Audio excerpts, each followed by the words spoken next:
പരിശോധനയും ബോധവൽക്കരണവും ശക്തമായതോടെ കോട്ടയം ജില്ലയിൽ ലഹരി കേസുകളുടെ എണ്ണം കുറയുന്നു. മാർച്ച് മാസത്തെ അപേക്ഷിച്ച് ഏപ്രിൽ മാസം കേസുകൾ വലിയ തോതിൽ കുറഞ്ഞിട്ടുണ്ട്.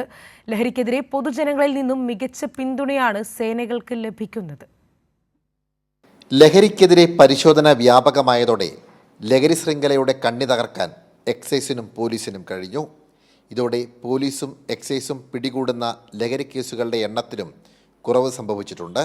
എൻഫോഴ്സ്മെൻറ്റ് പ്രവർത്തനങ്ങളെന്ന് പറയുമ്പോൾ റെയിൽവേ സ്റ്റേഷൻ കേന്ദ്രീകരിച്ചുള്ള പ്രവർത്തനം, അതിൻ്റെ ഫലമായിട്ടൊരു അന്യസംസ്ഥാന തൊഴിലാളിയെ 5 കിലോയിലധികം കഞ്ചാവായിട്ട് പിടികൂടി. ചങ്ങനാശ്ശേരിയിൽ 5 കിലോയുടെ മുകളിലുള്ളൊരു വലിയ കേസുണ്ടായിരുന്നു. ഗഞ്ചാവിൻ്റെ കേസാണ് നമുക്ക് ഏറ്റവും കൂടുതൽ വന്നുകൊണ്ടിരുന്നത്. എന്നാൽ ശക്തമായ റെയ്ഡുകൾക്കും മറ്റുള്ള പ്രവർത്തനങ്ങൾക്ക് യാതൊരു കുറവുമില്ല. റെയ്ഡുകളും മറ്റുള്ള പ്രവർത്തനങ്ങളും കൂടിയതേ ഉള്ളൂ.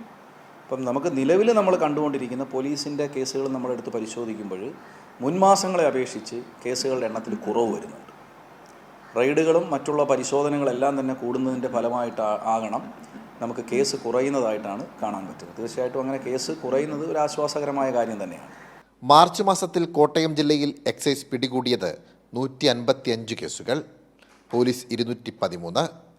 ഏപ്രിൽ മാസത്തിൽ എക്സൈസ് 122 കേസുകൾ, പോലീസ് 170. ഈ കണക്കുകൾ പരിശോധിക്കുമ്പോൾ കേസുകളിൽ വലിയ കുറവുണ്ടായിട്ടുണ്ട്. പൊതുജനങ്ങളിൽ നിന്നും ലഹരിക്കെതിരായി മികച്ച പ്രതികരണമാണ് ലഭിക്കുന്നതെന്ന് എക്സൈസ് പറയുന്നു. പൊതുജനങ്ങളുമായിട്ട് ചേർന്നാണ് ഇപ്പം വിവിധ വകുപ്പുകളെ മാത്രമല്ല പൊതുജനങ്ങൾ, പൊതുവായനശാലകൾ, അതേപോലെ ജനകീയ സമിതികൾ കൂടുതൽ ശക്തമാക്കി പൊതുജനങ്ങളുടെ സഹായത്തോടു കൂടിയാണ് എക്സൈസ് വകുപ്പ് കാര്യക്ഷമമായിട്ട് പ്രവർത്തിച്ചുകൊണ്ടിരിക്കുന്നത്. പൊതുജനങ്ങളുടെ കയ്യിൽ നിന്ന് തന്നെ ധാരാളം ഇൻഫർമേഷൻസ് വരാറുണ്ട്. എല്ലാ ഇൻഫർമേഷൻസും നമ്മൾ പരിശോധിക്കാറുണ്ട്. ചില ഇൻഫർമേഷൻസ് കേസ് കിട്ടാറില്ല.